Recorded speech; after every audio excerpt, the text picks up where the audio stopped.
It's delightful to be here. My goal today is to help you reposition marketing to your clients' organizations, if you're an agency, and if you're working within a company, reposition marketing to the CEO or the general manager of your business. And I want you to reposition marketing not just so you can better utilize your talents and capabilities as marketing professionals, but I want you to do this because by repositioning marketing, you can help the head of your organization address the huge issue affecting so many companies. That's commoditization, the process by which products and services become very much like each other, and as a result, the company that wins is oftentimes the one that offers the lowest price. And this commoditization is really wreaking havoc on jobs and communities across Western economies. Now, when David Packard, the founder of Hewlett-Packard, talked about marketing's too important to leave to the marketing department, he wasn't referring to marketing the way CEOs refer to marketing today. The head of an organization or other people in the executive suite might say something like, bring marketing in here, we need a brochure, or where's marketing's website, or we better get marketing, we need a promotion. It seems that today CEOs increasingly think about marketing as a collection of materials and interactive media created by communication experts, not marketing experts, but communication experts, that helps organizations grow demand for its existing products and services. In fact, I'd argue that most CEOs really view marketing as part of sales support, which is not what marketing is all about. It's certainly not what David Packard was talking about in talking about marketing. But as a result, there's been an abyss or a growing divide within organizations between, on one side, the executive suite, and on the other side, marketing. Now, if you're a marketing agency, you might see it in the following way. You used to be calling on the CEOs of companies, your founders of your marketing agency used to call on the CEOs. You're increasingly calling on marketing subspecialists, and you're making decisions with them that you're a little bit uncomfortable about because they're going to affect the image of the company, but the decisions are being made at a very low level. If you're within a marketing department, you might see it this way. You're handed a revenue goal. Your job is to figure out how marketing is going to help reach that revenue goal, and you have no opportunity to talk about how the rest of the company might need to change to increase the organic growth potential of your business.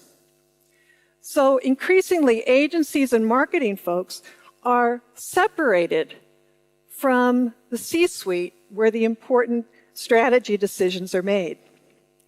Now, this divide has a lot of consequences, not just to your own careers and feelings of job satisfaction. This divide, I'd argue, is what's causing a lot of the commoditization that we see going on in markets today. And when this divide between marketing and the executive suite making the strategy decisions, when this divide exists, you end up with very poor strategy decisions and execution tactics that increasingly buy you less and less. When David Packard was talking about marketing, he was talking about a process by which the executive team, with the head of marketing, decides where do we want to compete? How do we want to win? What advantages must we build across our company that are hard to copy that will allow us to win business on the terms on which we want to win business? The value promise of the organization's offerings, so to speak, or its brand promise, the legs of its brand promise. But that process by which the senior team decides that, and then everyone works across the organization to align themselves to that decision about where to compete and how to win, that process is broken down for reasons I'll talk about later in my talk. Cotter, who has written in the United States some of the classic marketing books, calls that process integrated marketing. David Packard called it strategic marketing, and I'd call it the business strategy, decisions, and execution of the company. But that process has broken down. And when this process isn't working well, offerings become commoditized. Now, I'm an economist by training. I got my doctorate in economics from MIT, but I didn't like being an academic. So after about 6 weeks, I ended up working in government as a chief economist, and after about 2 years said, enough of this, I went into the private sector. So I was hired as the marketing director for a global company that was looking for some fresh voices to rethink what its business was about. This company was in the anesthesia market. They made the drugs and the equipment that allow you to be both anesthetized and stay alive during surgery. And the company had two issues. One, a new company had come into the market with new machines and had placed those machines in all the teaching institutions. And as a result, when the residents graduated from their training, they went into hospitals in one of those same machines. So our company had lost 30 market share points. And the second issue was that there was a lot of product liability and malpractice liability associated with anesthesia. We had the oldest machines in use, and we were increasingly being sued and held accountable for deaths and other bad things that happened during surgery. Even if our equipment wasn't to blame, we were the deep pockets. Now, the CEO turned to marketing to solve these problems of lost market share and product liability.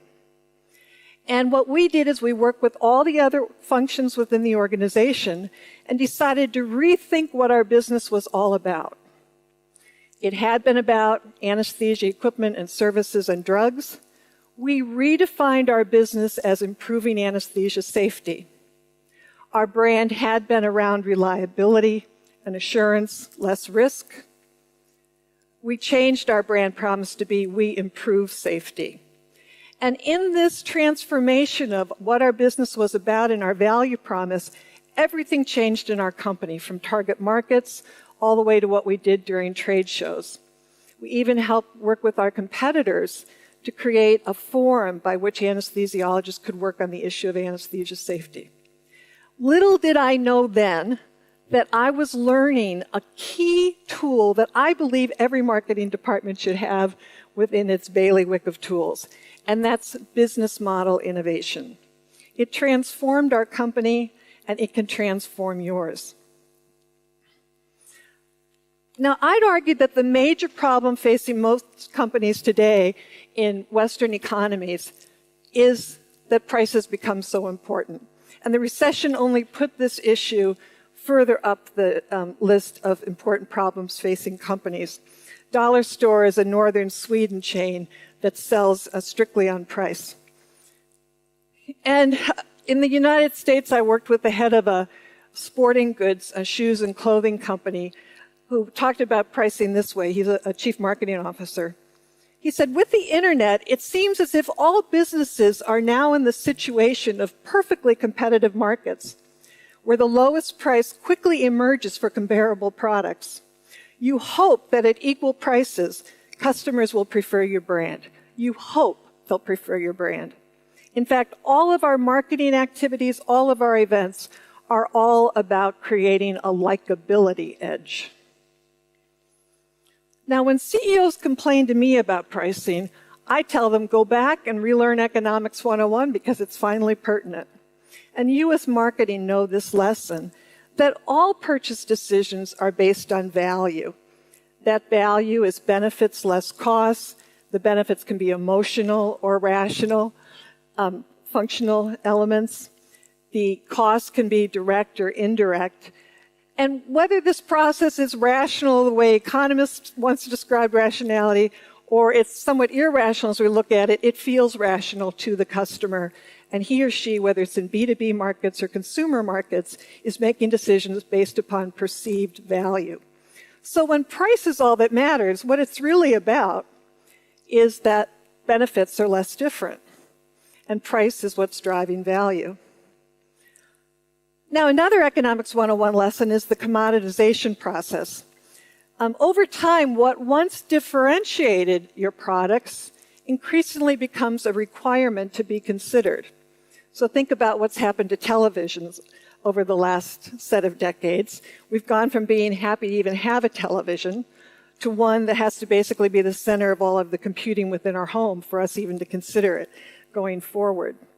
And this process worked out okay because there was a lot of time for people to offer new technology, new products, and reap the return from that innovation. In fact, this commoditization process is really a wonderful part of the economy because to stay competitive with your current products, you try to reduce costs, become more efficient, but then you innovate to try to hold on to margins because new products have higher margins. And this process of growing efficiency with growing innovation is really what makes free markets offer the most choice at the lowest prices of any other alternative economic system. Schumpeter called that creative destruction. The process works well. Companies had enough time with new products to earn good margins. But what's happened is that the speed of commoditization has accelerated dramatically, leaving very low return oftentimes to new products. This is one example. It deals with the music industry. I could pick any industry. I could pick services and show how fast things have changed and how commoditized those categories have become as the economy has matured. Now, the recession put this process into Herculean drive because businesses and consumers all feel income constrained at this point because of the global recession.